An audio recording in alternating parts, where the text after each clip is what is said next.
Are you planning on cosplaying Spider-Man? If yes, coming up are tips, tricks, and advice about cosplaying the wall crawler.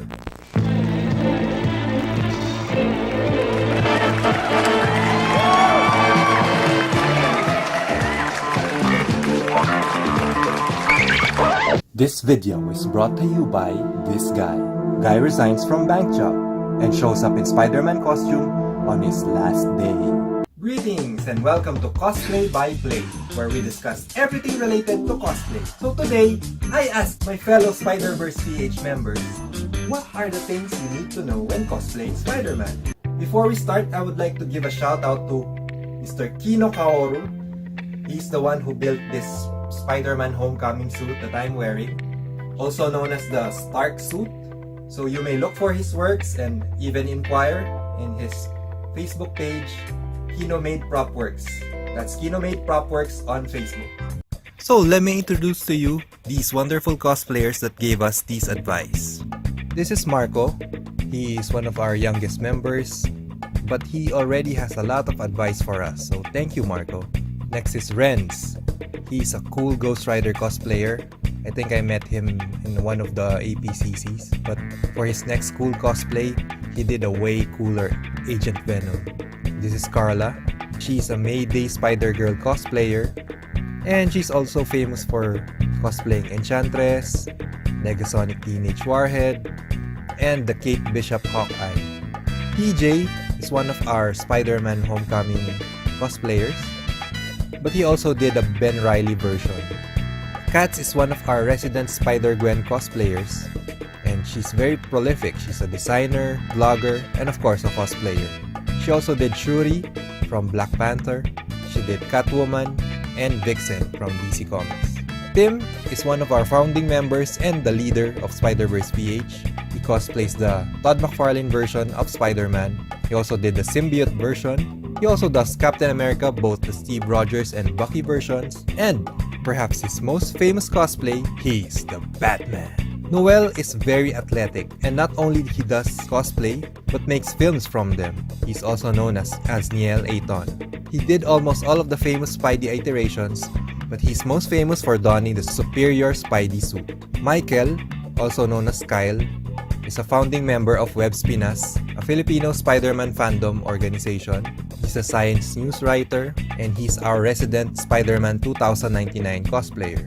He carries an encyclopedic knowledge about all things Spider-Man, so remind you to do an interview with him. So let's begin. Number 1! This is Costume Concerns. Marco says, as a Spider-Man cosplayer, first and foremost, wash the suit regularly.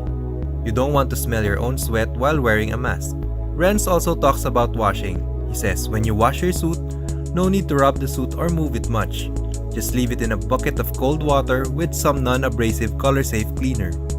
Cleaning it roughly may fade the color or ruin the texture details like raised webbing. Renz also gave us another advice, and this time it's a very interesting advice about lens fogging. This sounds gross, but it's effective and I learned it from diving. If your lenses in your mask are fogging up, use saliva and it won't fog up anymore when you breathe.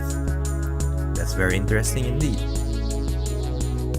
The next few costume advice are about zippers.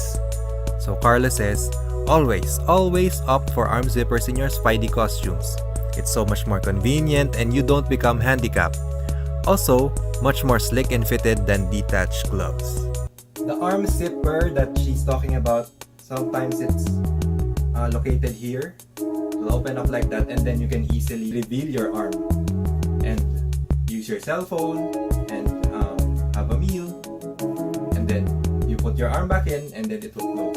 The other zipper in this suit, other than the back parts and the head parts, the zipper is located right here, so I'm going to show you there. So I can easily open it up, and then it helps in the wearing of this skin tight suit because it's easier for the foot to come in, and I put small bills there or convention tickets, sometimes even my cell phone and my wallet. TJ says, whatever modifications you decide to put in your suit, please don't forget to put a crotch zipper in it. It will save you the trouble of having to unzip the suit from the back when nature's calling. Kat says, As a tailor myself, I always insist on making my costumes functional, even if it's out of aesthetics sometimes. So for Spidey suits, zippers on your wrist, waist or back opening, detachable mask, etc. Another tip, find ways to make your gloves touch sensitive for mobile phones. You never know when you or someone wants to take a selfie. Number 2. Do your research. Noel says, research the source material.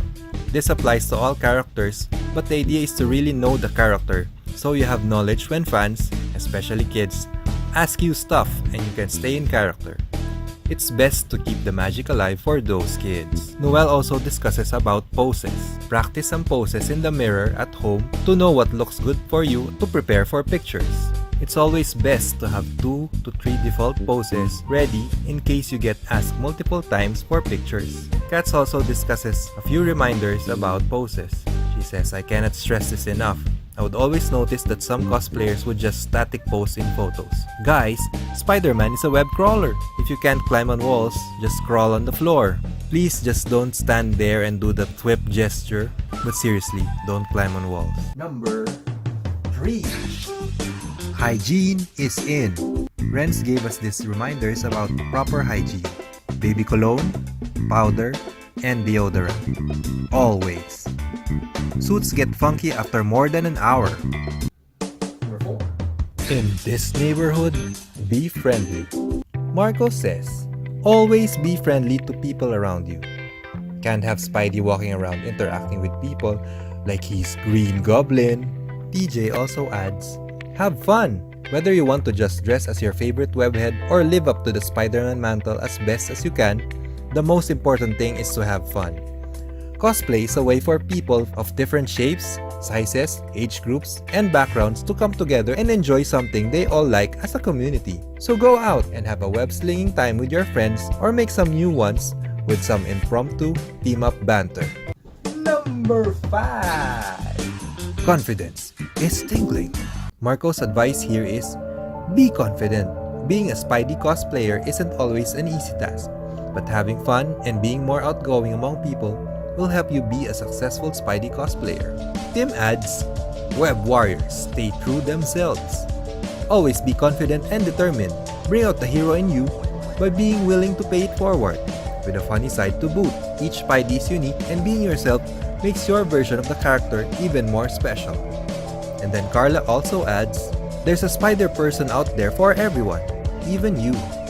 It's all about browsing through and finding the right one for you. Remember, anyone can wear the mask. If there's anything stopping you from joining the spider suit fun, it probably doesn't matter. You look great, feel great, and be great. Promise. And then lastly, from TJ, loosen up. Spider-Man is known for being extremely confident when he dons the mask. So why shouldn't you be too? Once you have the mask on, you're no longer you. Now you're Spider-Man, and you've got nothing to be afraid of. Get loud, be silly, dance like nobody's around to watch you. Nobody's gonna know it's you throwing around those quippy one-liners. Number 6. Backline. Michael's advice is about going to conventions or other cosplay-centric events. Backline.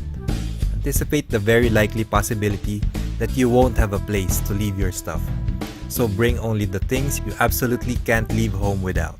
Number 7. Publicity. Kyle's next advice is about going out in public in costume. He says, with great cosplay comes great publicity.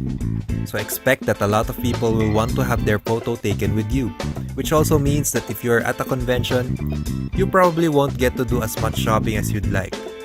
Be polite, be nice, and have fun. Embrace the persona you've adopted. That said, cosplay is not consent. If you feel harassed or violated, make it known to the other party. And if you must, seek help from the appropriate authorities. Number 8.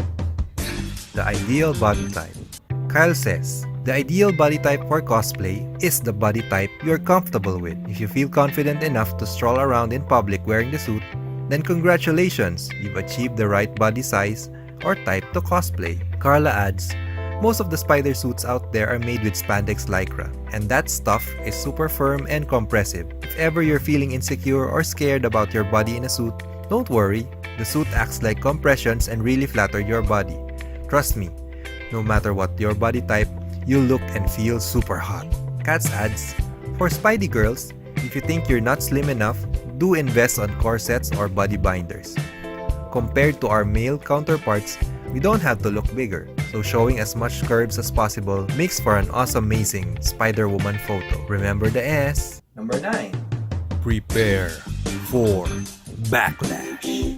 Noel warns, steal your heart for a bit of backlash if you are not physically fit. Sad as it is, this still happens every now and then, and people may call you out if you have a belly or not as slim as the character. But instead of letting it get to you, focus on the fun of cosplay and the joy it brings to you, fans, and people around. Number 10. Stay healthy. His last advice comes from TJ. He says, in the words of Tobey Maguire's Spider-Man, work out, get some rest, eat your green vegetables.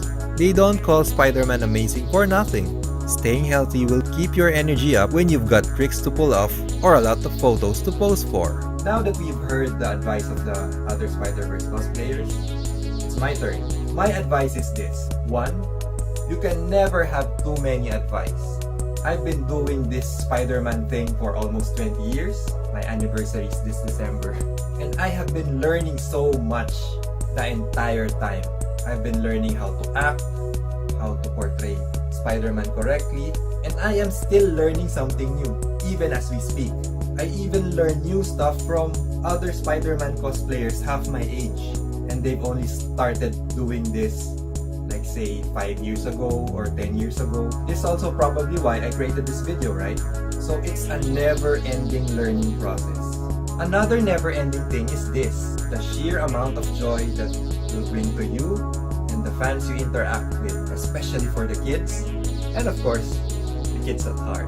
And lastly, this one is for the guys. Wear a fucking dance belt. Please. We don't want to see the shape of your junk.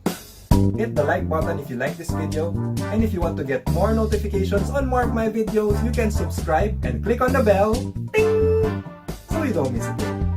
Hanggang sa muli!